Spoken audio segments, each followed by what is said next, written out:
Hello, good morning, everyone. Hi, Keitha. Hello. Hello, can you see me? Perfect, you are perfect here. I can't see you. Oh, really? Can No. you see what's on your screen now? The full screen of my presentation. Oh, I think when later on when you talk, you can see yourself and your presentation here. That's what I'm hoping will happen, yes. Okay. So let me just start very briefly with a short introduction. Good morning, everyone in front of YouTube. So if you are joining us now, you are at 2021 Open Government International Virtual Forum. So my name is Meijin Lee. I'm today's moderator. So we have Keitha Bruce here now with us to share her experience on accessing Open Government National Plans. Let me introduce Keitha. Keitha Booth is currently New Zealand and Australian independent researcher for the Open Government Partnership. During her career working for the New Zealand government, she was director of the New Zealand Open Government Information and Data Program. She led work developing New Zealand's open government policies. She has presented and published on information policy, open licensing, open data, e-government, and government information management. So please join me. Welcome, Keitha. Keitha, you have 20 minutes. When you start to talk, you will be the only one on the stage. And at the last minute, you will see me showing on the screen like here now. That means you need to wrap up. I cannot see you. Oh, you cannot see me? No, I can see my screen. We can see your screen and you now. Oh, well, that's good. As long as you can see me, that's good. I don't need to see me. Okay. Okay. I will remind you when time is up. Okay. Thank you. Thank you very much. Great. And good morning, everybody, particularly Digital Minister Audrey Tang, other dignitaries, members of the National Development Council and Open Culture Foundation, and all participants.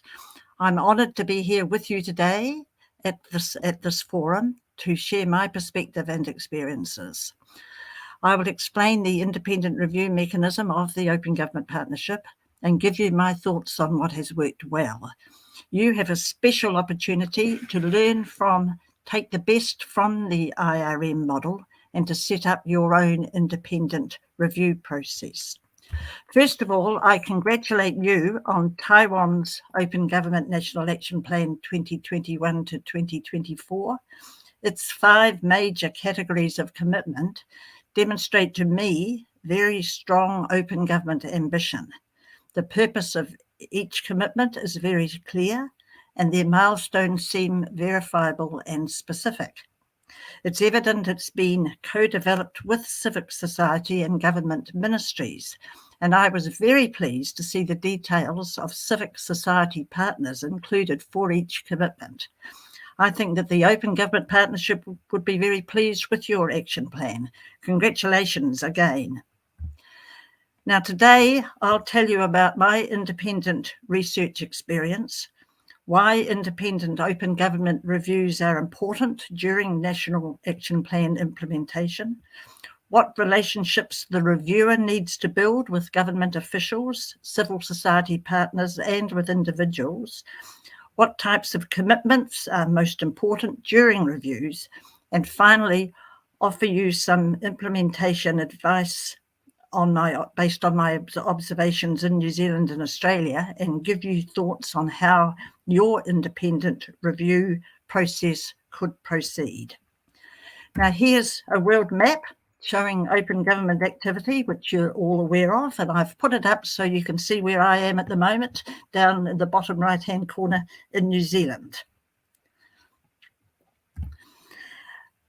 Now, I've been an OGP IRM researcher since 2016, and I've reported on 2 New Zealand National Action Plans and 1 Australian. I have research skills. I understand how Parliament, the government, and the public service work. I can find government information online and offline. And I have, as you in the introduction said, developed open government information and service delivery policy Over my career, I've also worked in voluntary organisations, and particularly importantly for a reviewer, I can communicate and write well.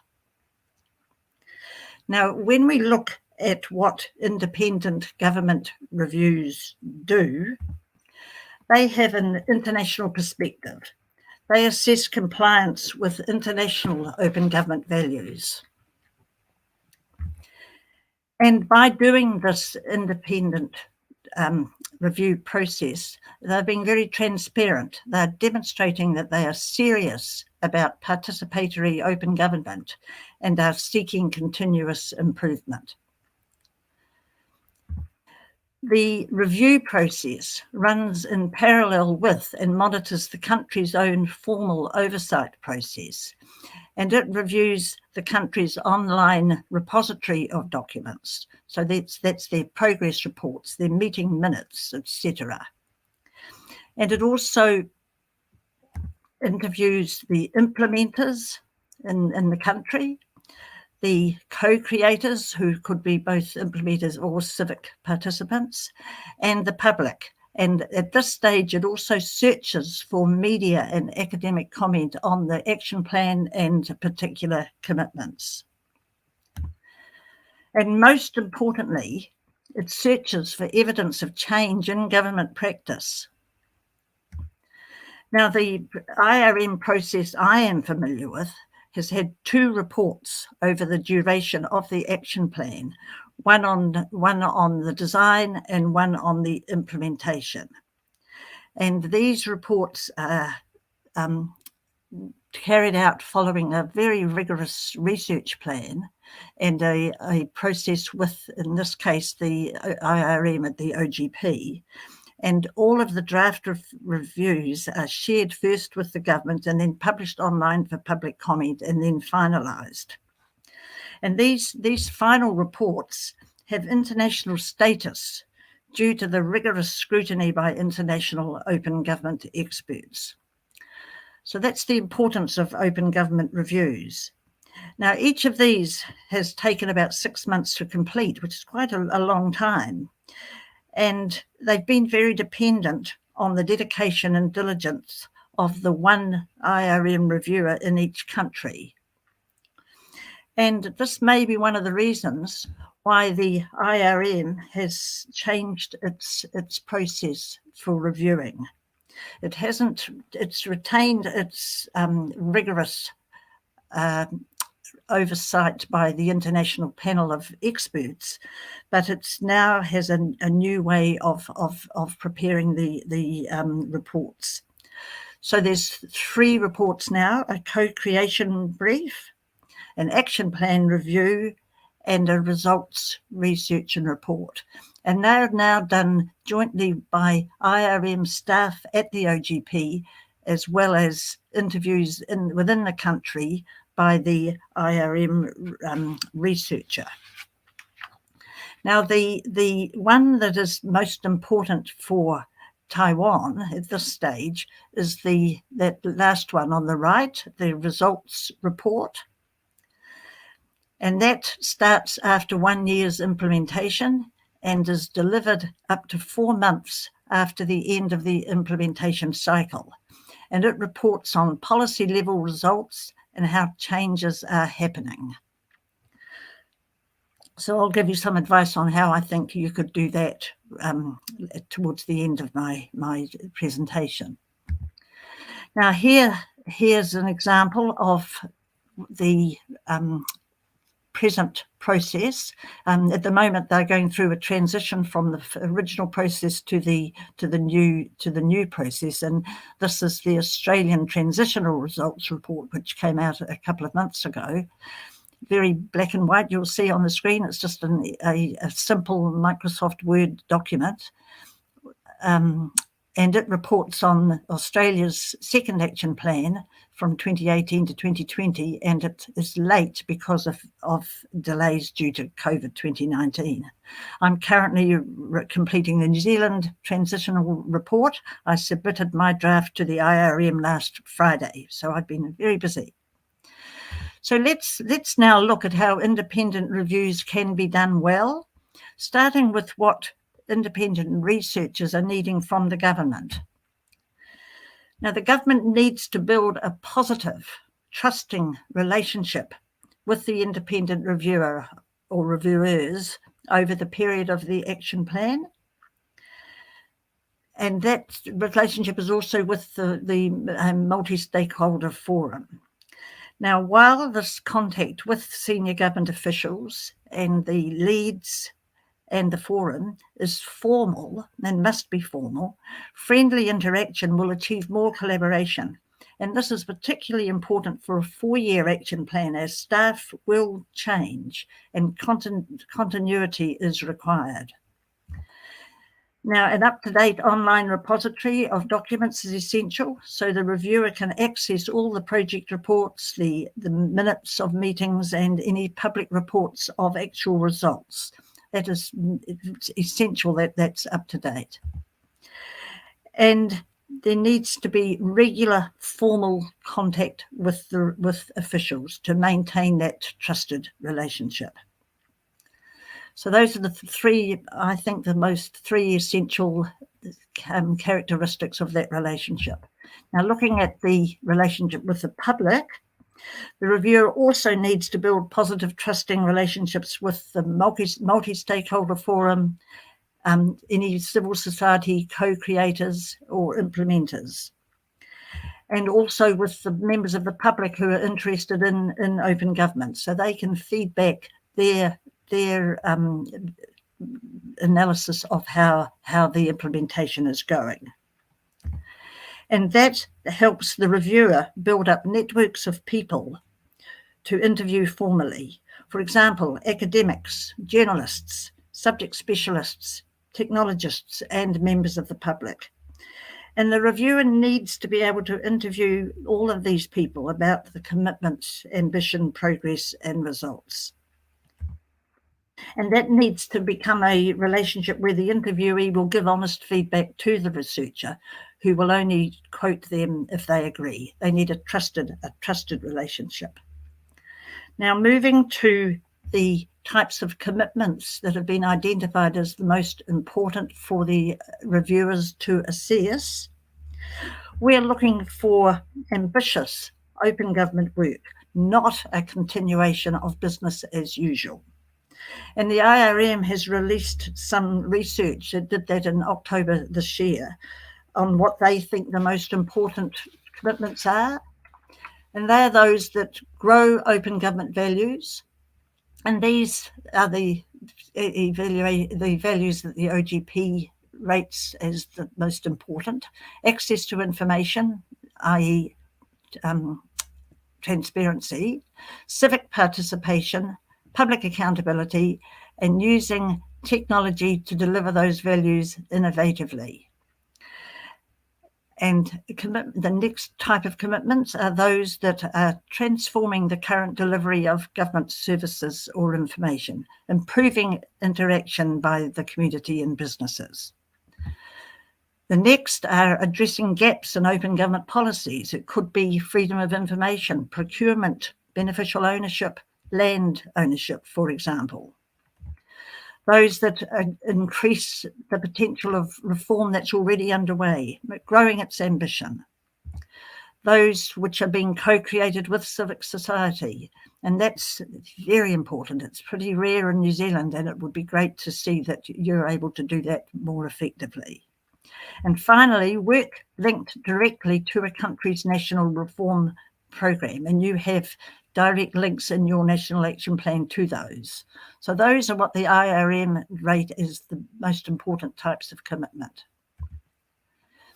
Now, moving to how this advice feeds into Taiwan's action plan implementation, my advice is use this implementation period fully. The 4 years gives you time to do the work well, address issues and challenges, complete the work, and document the results. And if you finish early, don't stop, work on those results and documenting and publicising them. Seek out and listen to advice from the multi-stakeholder forum. Use their wisdom. They really do want to help you. In New Zealand, this has improved the ambition of the National Action Plan significantly. Embed the change in government practice. Don't just complete the milestones. Improving government practice is the real goal. Make sure that your senior managers know about and recognise your work in their own business planning, so it doesn't get lost when priorities change, for example. Make sure your commitments are adequately resourced and funded over the whole period. When budgets change, make sure that this is still there and is funded. And have backup plans for staff changes and changing priorities. They will change over that period, there's no question. And maintain a high public presence with the public. Invite interaction with them. Perhaps hold public face-to-face and digital events, townhouse events as well. Listen to them, feed that back into your review analysis and in your implementation. So this is really rewarding work. You're very honoured to be able to implementing an action plan, so do enjoy it as well. So looking at how you could set up your independent review process, I recommend that you do base it on the independent review process that the IRM are now doing, but base it all in Taiwan. The IRM are basing quite a bit of it at their offices around the world rather than in the country that's being reviewed. Now, this process has matured over 10 years. It's been tested by more than 150 countries or regions, and all the actors who are involved are here in this table. So you've got the review team, the country, the people supporting the country, the government doing the work. You've got an expert group overseeing it. You've got contacts on the government side. You've got contacts on the civil society side, and then you've got all the other stakeholders. Everybody's there. So I recommend that you take that and consider the following. A team of at least 3 researchers with complementary skills to undertake the reviews. That their work focuses on the level of ambition and relevance to Taiwan's open government goals. So if some of the commitments are not quite so ambitious, spend less time assessing them. Set up a governance structure to oversee the review work. This is very important because it's over quite a long period of time. Search for international open government experts to critique and support the reviewers. Again, that's very important. It's a lonely job being a researcher. Start your work now. You're almost a year into the plan's implementation. So draw up a detailed project plan, allowing good time to prepare the reports. And look at this progress just as anybody would with a regular project plan. Review your project and your progress regularly. Update your timeline as it is influenced by other factors. And report as soon as you can, if you haven't already done this, on the ambition of Taiwan's action plan and identify any implementation challenges. Get that done immediately if you haven't already done it. And I'm very confident that you will have a formal, progressive and trusted independent review process if you consider these suggestions very carefully. So I'm very optimistic that this process will be as professional and ambitious as the actual action plan it is, and I wish you all the best. Thank you. I have a couple of references which I'll just show you before we get on to questions. So that reference is the IRM process. And then if you are interested to look at a recent report, there's the Australian results report for you to see. Thank you. Thank you, Keitha. This is very useful and helpful. I'm trying to screenshot and then remember that we have a YouTube recording so we can review your talk again, because I think this is super helpful when we implement our action plan and then search for independent researcher here. So now, can you see on your screen the Slido, the questions?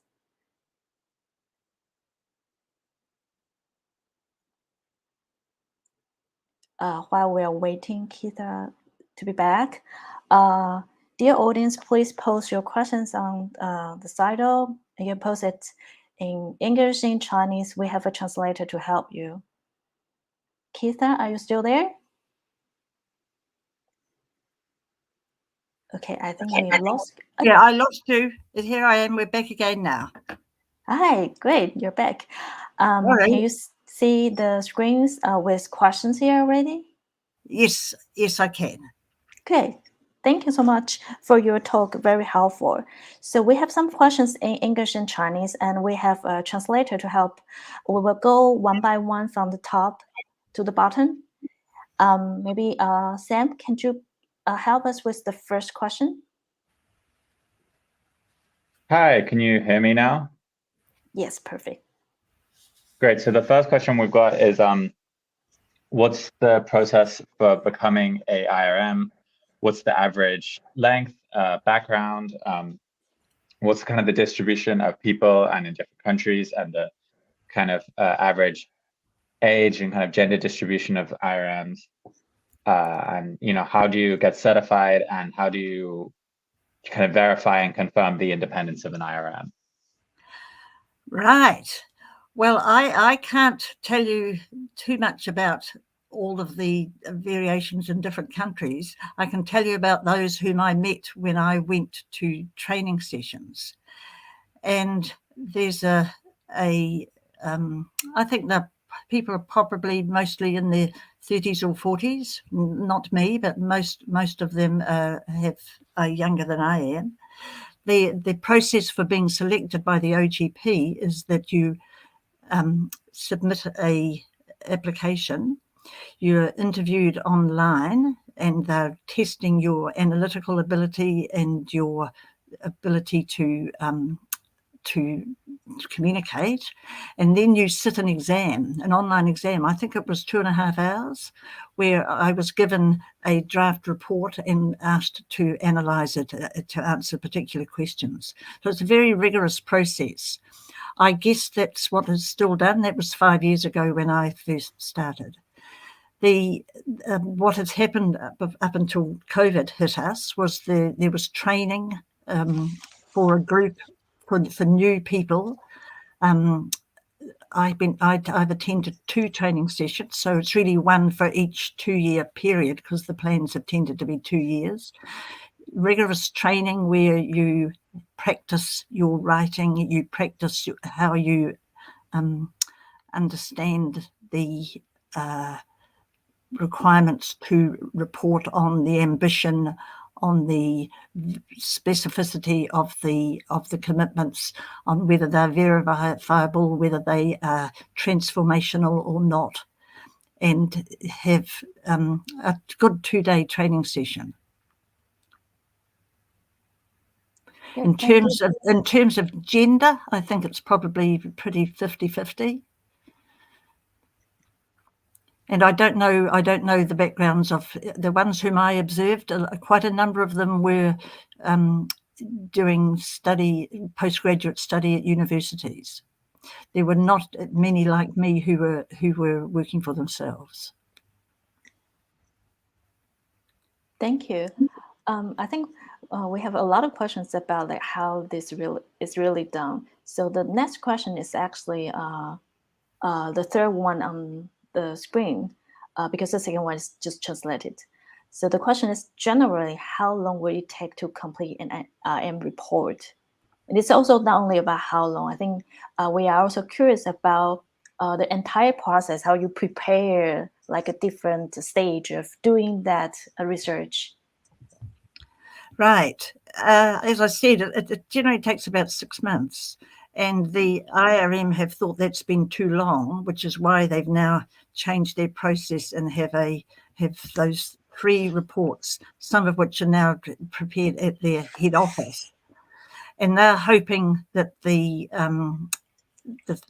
maximum time will be 4 months to write it and have that reviewed at the IRM, reviewed by the expert panel, and then back to the government for review, back again to the reviewers for updating, out for public comment, and then published. It does mean that you have to be very focused on completing the work. The reviewer has to be someone who can be relied on to do what they've said they would do and do it on time. It really is very dependent on that. What has happened in my experience is that you've been engaged to write a report either at the beginning or at the end of the period, and you work at that point to interview the government leads, the members of the public whom you've identified and have built up you have a list and people whom you can contact. But that's been very difficult to do all that in that short period of time. So this new process where the IRM expect people to be working more over that whole period is a much better way of contacting people and talking to them regularly about how it's going. So I'm expecting that for the Taiwan report, you really do need to start that process now. Mm-hmm. Yeah, I think that the timeline is super important to keep in mind. Even when we are just starting at that reviewing process, it takes really long from what you just told. Okay. And you have to be. It's what I did was for this one that I've just finished. I was given 6 weeks to prepare the report on New Zealand's latest action plan, and it finished. It was a 3-year plan, and it finished in June this year. And in that 6 weeks, I did nearly 45 interviews with people. I used a standard questionnaire that I had developed and piloted so that it was working well. I wrote up my interviews, then I had to analyze them, and then the template that is used is a very good template, but it requires you to be very, very precise and write very clearly and briefly. And that, as you know, it's longer to write briefly than it is to write a long report. So it does require a lot of dedication and hard work. It sounds like very hard work. Yeah. Okay, so next we have a question about, so what do you think is the most challenging part of implementing an action plan? What can we learn from other successful and failed experiences? Do you have some good example to offer? Well, you're so busy doing your own work, you're not really looking at others. And I think that's where you look at the OGP IRM webpage. They've just put up in October, they've put up a list of new action plans, which they think are very progressive. So I suggest that you look at those. But in terms of implementing, based on my experience observing Australia and New Zealand, the challenging part is government, like political interest. And whether there's changes in political priorities or political leadership which might change the interest of the government. That happens everywhere, all around the world. Yeah, that's very true. And in terms of other successful and failed experiences, I don't know of. I'm sure they've happened. I know there's a few people who were trained as reviewers when I was, who have not completed their reports, and I don't think that was because they couldn't do it. I think that was because there was a change of interest at the political level, and they didn't get that finished. the other difficulty is if the funding isn't regular and good enough. I've observed situations where the funding didn't continue over the full period because it hadn't been fully embedded into the process at the beginning. Here in New Zealand, a lot of the work here is done from baseline, so there isn't a particular budget item for completing commitments. So it has to have been really accepted in the ministry that is leading it that they will fund it and resource it. So I think that funding and resourcing is the most challenging part. Yeah. So you've mentioned about this, the conflicting political interests might have some impact on implementing action plan. So here we have a question about multi-stakeholders.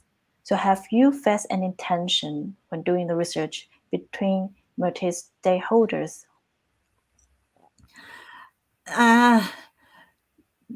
What I have noticed is a lot of the lack of knowledge about this plan within the community. So there's multi-stakeholders who are not multi-stakeholders because they didn't know that they could get involved, and the criticism comes from them when they see the action plan and they say, gosh, it doesn't cover our particular area, for example, Indigenous issues or disability, because they were never involved from the beginning, and so the tension is more of what's not there. The multi-stakeholders who are implementing or helping with implementing or overseeing, they're just wanting it to be done well and they're wanting it to be ambitious. Mm-hmm. Okay. Next question is in Chinese. Sam, can you help us? Yeah, so most other countries only have one IRM researcher. Why is it recommended that Taiwan hires 3 researchers? Because you've got a very big plan and it's over 4 years, and I think there's a risk that one researcher may not be there for that full period, and also in order for the reviewer to do a rigorous and comprehensive review of your plan, I think it's too much for one person. It's a very good comprehensive plan. Yeah. I would be disappointed if you found that after a period of time that the reviewer wasn't as the work wasn't as comprehensive as you had expected. And that's particularly the case when you'll have to set up your own processes for oversight. And that's why I think having the international independent experts would help that as well. And maybe if it wasn't possible to have those 3 and you did only have the 1, you'd have to be very certain that that person had strong support by other open government reviewers. Yeah, thank you. I think the challenge for us here in Taiwan now is that we are not yet the OGP member. So we have some difficulty in finding those researchers around the world who we think is good enough to conduct this work. So I think the next question also related to this kind of question. So how to do IRM in a country of different language? Supposedly, if we are looking for a researcher, like doing research about Taiwan, is that person need to understand Chinese, or she has a team of translators? And does the IRM process include field visits, or does it carry out mostly by reviewing reports and documents? What's your experience? Okay, right. It would, if when the population that speaks more than one language, it would be important to have either speak or work with people who can make that connection for you. Here in New Zealand, we have increasingly increasing number of people speaking Maori, and it's very te reo Maori, and it's very important for their perspective and their cultural approach to be very much covered by the report, and that hasn't happened in the past. And I haven't had to do that. Well, I've wanted to, but at the moment there is the commitments are very much traditionally European based.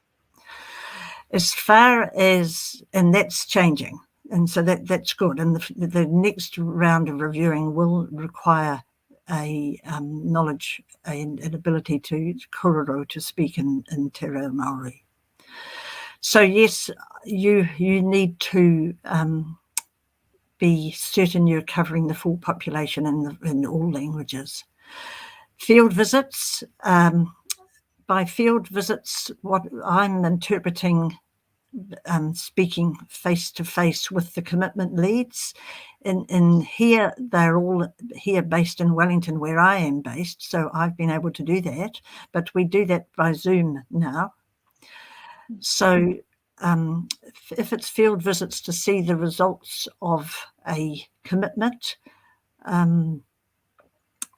I would expect that I haven't had to consider going elsewhere so far. But if it did need to have a visit elsewhere to see the results of a commitment, yes, that needs to be done. Mm-hmm. And yes, the repository is essential for that first stage of review. So reviewing reports and documents, but also speaking face-to-face online, mostly with the implementers. Okay. Thank you. So I think it's a little bit over time now. Do you have any final notes to add before I end this session? Well, those are really good questions, and they're all very relevant to getting your independent review process right for you. And yes, you aren't able to join the OGP IRM process, which is something that you have to replicate in some way.